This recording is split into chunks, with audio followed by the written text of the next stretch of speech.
Hello everybody, it's channel update time with me, Get Dave, Dragon Quest Builders 2 B-roll edition. I had this B-roll footage saved for a long time, and it's been a long time, as it turns out. So, enjoy. Trip down memory lane, or something you've never seen before, depending on, stuff.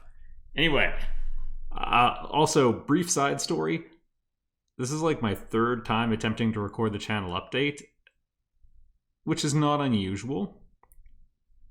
Both times I tried to do like one shots. That's always the goal, right? Do it in one sweet take. Because sometimes it's like 20 takes. I cut every time I say something stupid, and then edit it later. Sometimes it's like 20. I had a pretty good one, but I was fiddling with a USB stick. It's fun to fiddle with. It's got a magnet in it. Feels good to fidget with, but yeah, that stuff was interspersed throughout the entire recording because I fidget while I talk and think a lot. So let's just. All right, you're safe from it. Channel update. Okay, Dragon Quest Builders 2. I am done recording it. The last episode's going to be 109. I've really enjoyed the game, but the time's come. I still might play it. I think it's a really streamable game, so I'm still going to be doing streams for the channel, and I'll play it for those. And I'm excited to do that, because, we'll work on... We never did finish the casino and the pyramid, so I'll work on that, and, who knows? I think it's good to have for that sort of stuff, though. Because, if you stop paying attention, it's not the end of the world, because it's like taking a break from playing with Lego to talk to someone, and that's okay. Nothing bad's going to happen. Occasionally Lego monsters attack in this analogy, so you might actually get killed, but that's not that bad. I mean, you wake up in your bed and just pick up where you left off. Anyway, that's the deal with Dragon Quest Builders 2, and those streams would get addended on, so it might actually go past 109, but you get what I'm saying. The plot, the word Finn appeared on screen, because it's classy. I was going to say the words the end, but what is this? Like, Super Mario? Moving on, Fire Emblem Three Houses is the next major one on the docket, but it might not be next because I have a couple potential 4X options I'm looking into right now. And so I'm going to look into them, and if they're good, I'll let's play them, because I miss the genre so much, but I think the vibe I'm getting is that it's a lot harder to make a good 4X game than everyone seems to think, because people keep taking kicks at the can, and for some reason Star Drive 2 is worse than Star Drive 1. Sorry, Endless Space 2 is worse than than Endless Space 1. Star Drive 2 is probably better than Star Drive 1, but kind of fell apart, which still proves my point, still confirming my thesis.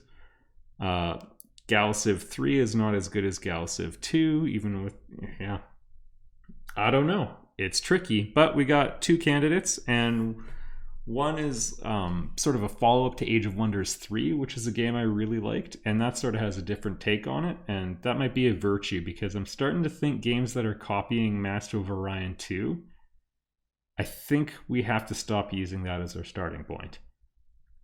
That just might be the poison that's killing us all. Like, for platforming, I think you can get away with just copying Mario as your starting point.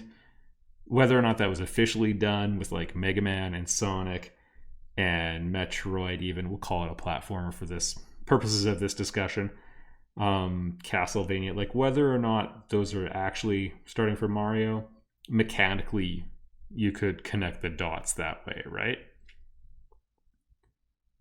That seems to work. For some reason, I think it doesn't work with 4X games. It seems like every game that copies Master of Orion 2 has failed, which is interesting. I used to think the secret was make Mu 2 and then tweak the things you wanted to be different, but that looks like the killer.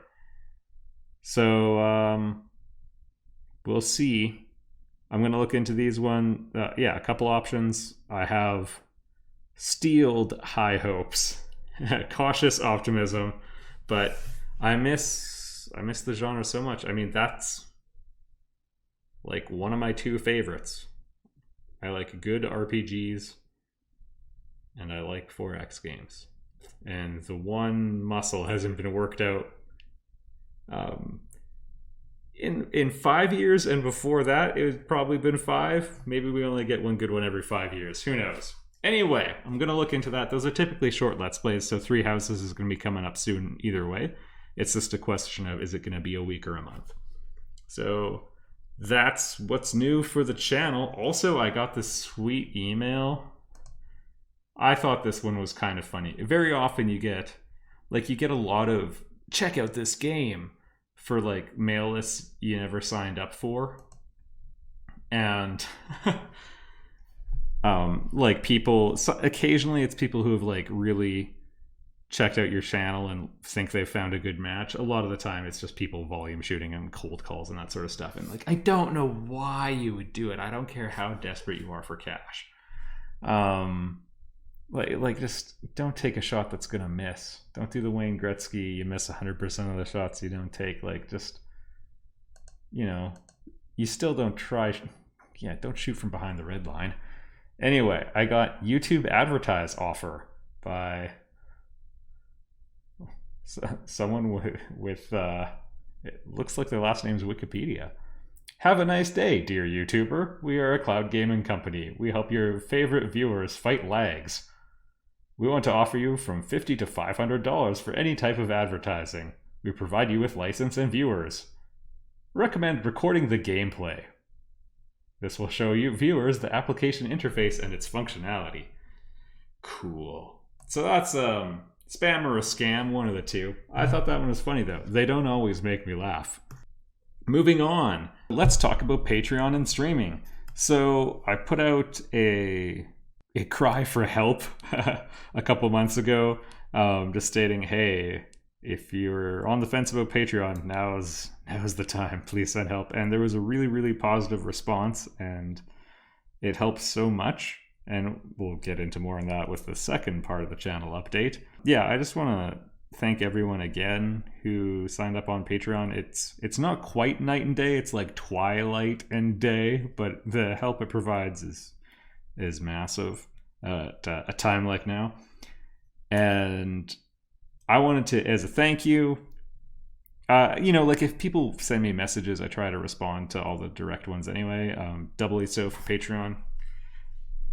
And as a thank you, I also wanted to do like streams as a fun thing we could do. And so I did my first one last month. There's going to be another one coming up very soon because we're already like near the end of October. So we might have 2 quick ones. They usually start around 8 p.m. Mountain Time. I don't know what time zone you're in, but I'm in the Mountain Time zone, and 8 o'clock is probably the most likely time. I can't really schedule them regularly.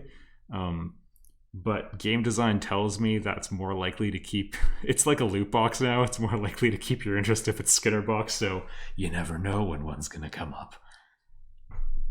Also, it's just hard to commit with certainty given my schedule, but yeah, it'll be in an evening sometime. And I've been streaming, well, I streamed the last one, the only other one, on YouTube, and I thought that was really good. And that keeps like the chat log, so you can sort of see the other half of the conversation. And yeah, that's been positive. Dragon Quest Builders 2 might keep filling in on those ones because I think it's a great streaming game, as I'm pretty sure I already mentioned. I've done so many recordings of this that it's starting to all blend together. Anyway, that's the plan with streaming, so keep your eyes peeled. Gonna try to do one a month, and well, no, I'm gonna do one a month. And yeah, it'll be fun, and ask anything you want to ask, or shout anything you've been that's been pent up for a long time, whatever. It's a great and relaxing time for all. Related to all that, I started a video game company called Reclamation Games, working on a story-driven Metroidvania game. I talked about the story a little bit last time. I'm revealing bits and pieces as we go. At the end of these videos, I usually put a little bit of the soundtrack, which we have some songs that are done being mastered now, so maybe I'll tuck one of those in at the end. Maybe I'll do like the 3 different versions, and that'll be kind of fun. Spoiler. Anyway, yeah, started a company about 3 years ago, was chipping away, and then kind of reached the point where it was time to what's a better saying? Get off the fence, like either commit or bail. Like it was at that point. And so I committed, I quit my day job, and now I'm working full time for Reclamation Games, and it's awesome. And that's why I put out the Patreon cry for help, where I was like, hey, if you hate money and love Dave, boy, do I have a great solution for you. Anyway, big thanks again for all the support from people on Patreon. And if you can't, I get it. Or if you don't want to, I also get it. Anyway, what I'm trying to say is, been working on the game for 2 months now, and it's awesome because I can get a huge amount done compared to before. Like programming all day, and like it's not even programming all day. Like I'm doing animations and sound effects is what I was working on Friday. I'm recording this on a Sunday. And yeah, just working on all sorts of things. But it's like, I don't know, it's like writing an exam all day. And so being able to focus on it for more than just like these snippets of times in the evening and little half days I get here and there, it just helps so much. You get like this psychological momentum built up, and you don't have to keep remembering what you were thinking last week because it's what you were thinking 30 minutes ago, and that's a lot easier to pick up the thread again. And I guess this time I talked about the story a little bit in the last update. I'm going to talk about regression testing in this one because that's a sexy topic, but it's something I'm doing better now. Basically, there's two major types of testing you might hear people talk about. Maybe we'll throw play testing out there. That's actually sort of a type of regression testing. But there's unit tests where you just sort of like, let's say you have a function. It takes a number and converts it into something else. So like, I don't know, it takes a room ID and returns the room itself. Okay, so a unit test would be to just feed it an ID or two and make sure it spits out the right room number. And then you know it's working. That's just sort of testing this unit. Regression testing is where you test to make sure that new thing you built didn't break the old things you built. And it's really important, and it's a pain, and people like to cut corners on it. And I cut corners on it. Like any good dev, I cut corners knowing I shouldn't and knowing it didn't actually save time. But whatever. I've tidied that up. So I've got basically like all the work I've been doing in the last 2 months has been within like sort of an obstacle course I've built for Raina. And she just runs through it over and over. And as I build new things and as I refactor old things to make them sturdier, because I've done a fair bit of that too, taking apart stuff and using better coding techniques and just polishing up old code and bringing everything up to snuff. And the code base has just gotten so much sturdier and so much more reliable. And it feels good now. I have a high degree of confidence in it, which is nice. Anyway, as I've been doing that, yeah, I've been running regression testings, and just every time I demo the game to whoever will listen, which is usually just Mrs. Get Daved every 2 weeks, and yeah, we run through there the entire thing every time and just show everything's still working. And so yeah, I've been tidying up that stuff. That's been the story of the last since the last update, I think. But I mean, we've been mastering the soundtrack and I don't know, new feature development all the time. And yeah, I don't know. It's almost hard to summarize now, almost harder than it was before because there's just so much more going on. But yeah, that's the tale this time, is the hardening of the code base. And I think it's really good because I had phases where I had confidence in it and phases when I wouldn't. But even now, like, it's just like 100 times better. It's so, yeah, it's really good. I'm proud of it. I'd show it off. That was not the case before. Yeah, so that's a cool thing. It's maybe making it sound like I spent more time like cleaning up old stuff than I actually did. But as part of like going through the obstacle course sort of thing, like I'm doing things not in a game design, or not in the order that makes sense for the game design, because that's sort of how I started. And the equivalent would be like shooting a movie in a chronological order. And it's like, okay, if you don't have any better ideas, that makes sense. But when you start getting into like, okay, logically, we're at this location, so we might as well shoot all the scenes at this location right now. That makes more sense. And it's like, okay, that's more what I'm doing right now. And so there's a little bit of tidying up the old stuff at that location, and then there's all the new stuff that's related. So that's what's going on. Been integrating sound effects. That's something I was really daunted by. If you like remember every word I've ever said on any of these updates, I was really freaked out by sound for a while, because I would hear other people make comments about sound effects, and I mean like commenters on YouTube and that sort of stuff, and I wouldn't hear what they were talking about. And then I would watch like GDC talks from people doing sound design, and I would think what they were saying made sense, but it's like, okay, is there a disconnect? Like, because I remember for early builds of Star Citizen, the ships they'd be firing their guns, and I'd think like, okay, it's a ship firing a gun, and people would be like, oh, that's a terrible gun sound, that's terrible. And it's like, okay, oh no, am I tone deaf? Am I gun deaf?